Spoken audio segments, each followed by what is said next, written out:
I would like to say that I've been hardcore Instagramming for about a year now. I have learned so many tips that I didn't know before about the algorithm and how to actually grow organically on Instagram, whether you are a social media influencer, if you have a business, or you're just like a regular person who likes to post on Instagram. I have tips that actually work to grow your Instagram and to make your Instagram just a place that people want to follow. These tips are tips that I haven't.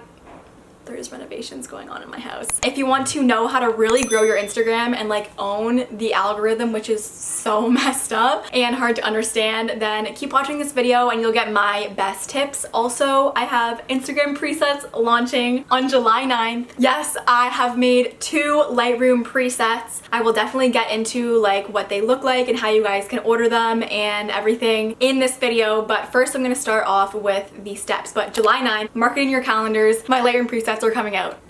The first thing that I've learned is really simple, and I'll just breeze over this, and it's consistency. I have posted every second day on Instagram for a year. I don't think that's like the main thing, but definitely I think keeping a schedule on how often you post and like being consistent with that is really good. You don't have to post every second day, but I wanted to really like challenge myself. Definitely post as much as you can, but only photos that you actually like. If you really want to use Instagram for your business or grow it, posting consistently is amazing. Here. The probably second most important thing about Instagram is your engagement. So yeah, you could have 3 million followers, but you could get 100 comments on every single post, and you could get 10,000 likes on every single post, which is not the greatest ratio from followers to engagement. Basically, Instagram is going to boost your posts if you have good engagement. Engagement is how your followers are interacting with your posts. So are they liking them? Are they commenting, sharing, saving them to albums? Are they always checking out your stories? Like all of those things. The more that your followers are interacting with your content, the more it's going to get boosted up in people's feeds. So how do you make your engagement better?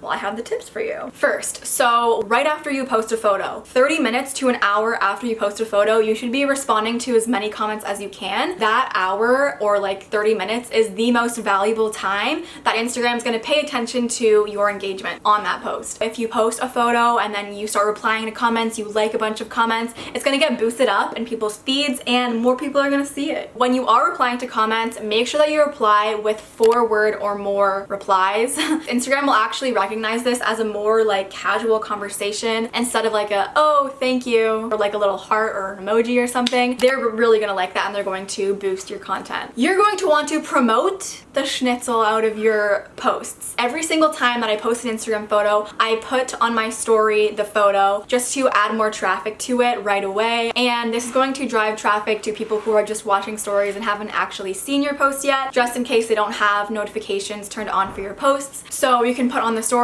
and then add some little like cute new post things. You can add some little squiggles. You can even add hashtags, say if you were like a business selling a product, and if you add like hashtag beauty products 2020, I don't know. I don't even know if that's a good hashtag, but like if you put a hashtag, then that's going to get exposed to more people on Instagram, therefore doing better. Instagram wants people to stay on the app for as long as possible. Same thing with YouTube. You want your viewer duration, your viewer retention to be high, because then YouTube is going to suggest that video for a lot more people because it's keeping people on YouTube. The same thing goes for Instagram. So if you're posting one photo with no swipes and like a short little caption, it's less likely that people are going to spend more time on your photo. So if you're posting like carousel photos, so like 2 or 3 that they have to like swipe through, or if you have a caption where you have to press see more and like actually read it and it's like a meaningful thing, so you're definitely going to be sucking up to Instagram when you do that. It'll definitely help boost your photo in the feed. Also, when you're posting on your story, the like go check out my new post, it's really good to reference your caption or add a call to action. So like a call to action would be like comment what video ideas like you want to see from me, and that will not only give you more engagement on your photo, but it's really nice to talk to your followers and actually have like a nice conversation with them, because a lot of the times they don't know like what to comment. Like yeah, they can comment oh my gosh like so pretty like da, da, da, but it's not like a real conversation. So this gives them something to like base their comment off of that you can actually respond to with like an actual conversation, if that makes sense. Super important. actually look at your analytics. So you have to have a business account for this, I think, but it's really easy to do that. All you have to do is like make a Facebook page and then like put your account on a business account. But check your insights and check when your followers are on Instagram. This is going to make such a big difference. What days are they mostly on and what time? What you want to do is not post during that peak time. You're going to want to post at the beginning of the peak time, if that makes sense. So that little like mountain thing, you want to post before it. If most of your followers are active at 8 to 10 a.m., you're going to want to post at 7 so that you get that full length of people that are going to view your post. You also want to have really good interactions with your followers. I just love doing this because I love like talking to you guys and getting your opinions. Like you guys help me so much on just like opinions because I'm so bad at deciding things, so it actually helps so much. But putting interactive things on your story and also using all of the little like gadgets that Instagram offers you, like Instagram Live, polls, countdowns, those plan to chat things, Q&As, using your DMs, responding to comments, all of those things. Instagram loves when you do that because when you're more active, they're going to want to promote you more. So put a bunch of polls on your story. I know Melanie uses this so much and I love like answering her polls, but she basically does like a bunch of polls and I'm sure it like boosts her engagement and stuff. Definitely try it out. And now I'm just going to touch a little bit on Instagram stories. I find that when I edit my Instagram stories and make them super cute and like aesthetically pleasing, they do much better than ones that are poor quality. That could just be like my audience's preferences, but I'm just sharing like what I have learned. Posting so many stories a day has boosted my engagement and my followers so much. Like I cannot stress that enough. I more than doubled my Instagram views this year. I might have tripled them. I might have close to tripled them just because I was posting way more in my stories and I didn't understand the importance of this until one day I posted like 6 stories and then my story views went up so much and I was like, wait, like people can actually like watch my story. And I like to switch it up. So like don't just do like businessy, you know, posts and stuff. Don't only do promotion of your own videos and stuff. Do fun and quirky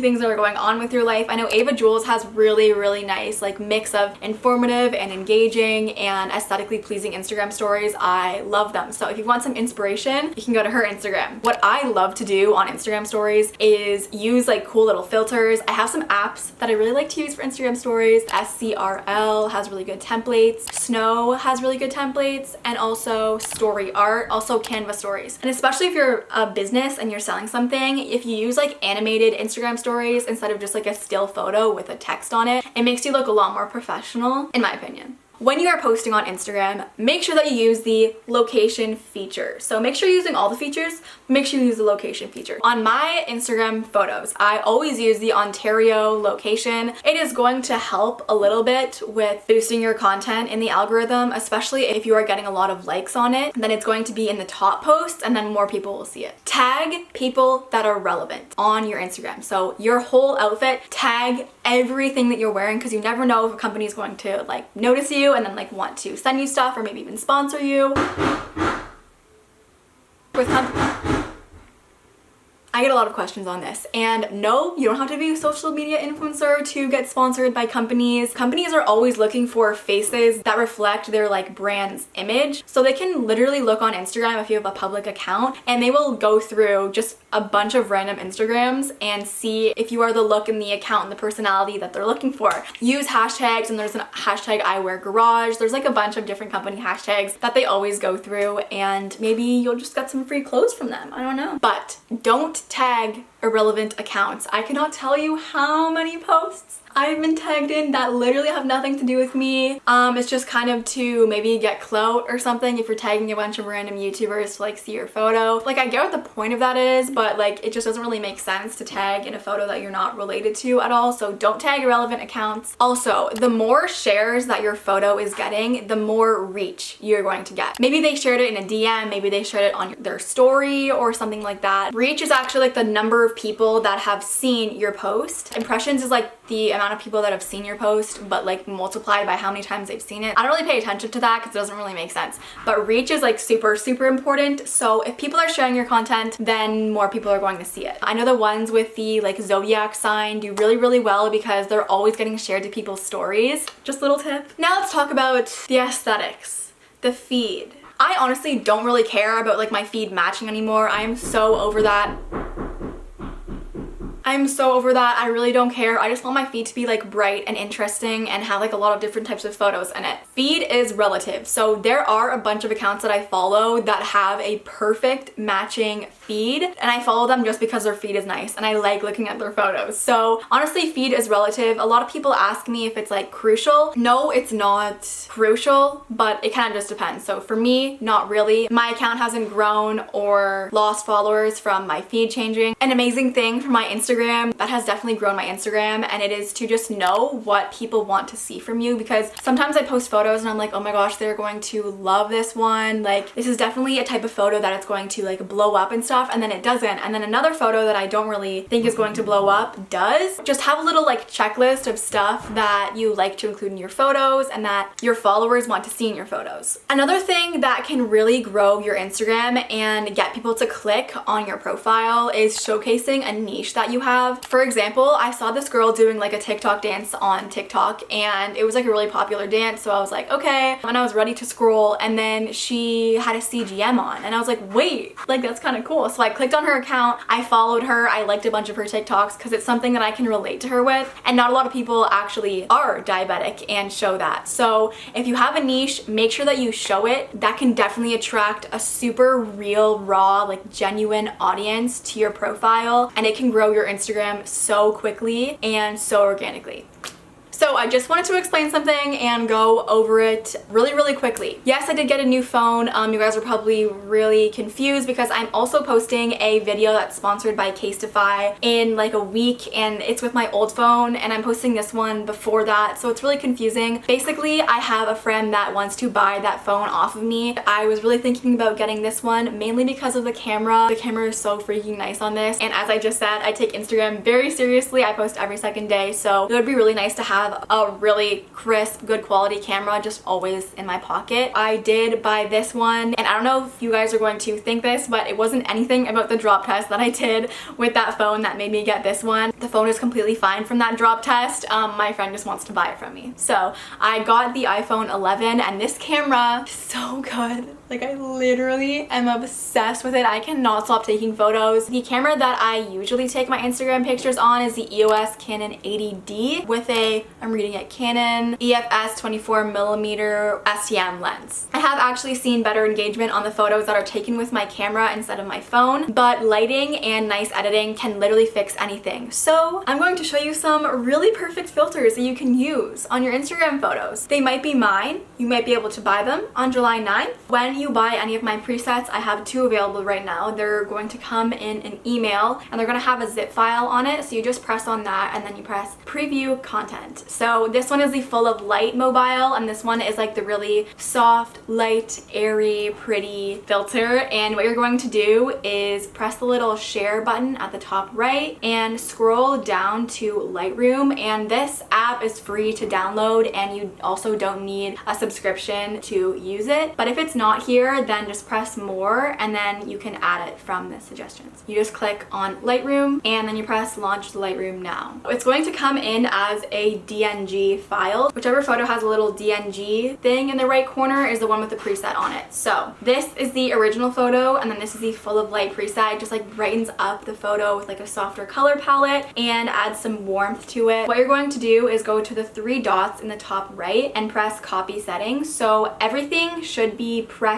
on and checked off except for the maybe geometry and tools, because there's no settings applied there, but everything should be checked off, and then press the check mark at the top. Then you're going to select the photo that you want to put the preset on, press the 3 dots at the top, and paste settings. This one already had really high exposure to it, so just adjust any of the colors to your liking. I'm going to turn down the brightness a bit and play with the colors. Okay, so this one will make the blues really pop, because you guys know that I really love to make my eyes pop in photos. So if you have blue or green eyes, this one's really going to make them stand out. But you can adjust the colors any way you want. Like if you wanted your shirt to be purple, you could literally do that. You can even adjust how tan you want to look, so like the saturation. This one is done, and this is the before, this is the after. I love this preset. So this is full of light. This is the first one. The next preset that I'm going to use is the high vibes preset, and this one is the one that I use on like 90% of my Instagram photos. And I'm just going to copy the settings, paste it onto this photo. I literally am obsessed. Like, look at the before and after. That is before, that is after. This one adds such nice saturation and vibrant colors to your photos. It's kind of similar to the C6 VSCO filter, which I'm pretty sure you need to pay like $20 a year to have, but these presets are very affordable. And if you want to post the photo or something and export it, you just press the share button at the top and save to camera roll. I will definitely be sharing all the information of where you can buy my presets on my Instagram and also on my channel closer to the launch date, but July 9th, I'm so excited and I've been wanting to do this for so long. I can't believe it's actually happening. But that's going to be it for my Instagram tips video. And if you want to follow me on Instagram, it is Sadie Aldis. If you want to go over there and maybe see some of the examples that I was talking about in this video. If you like this video and want more tip videos like this, then make sure to subscribe and press the notification bell. I would love to have you here. We're so close to 1 million. I love you guys so much and I will see you in my next video. Bye.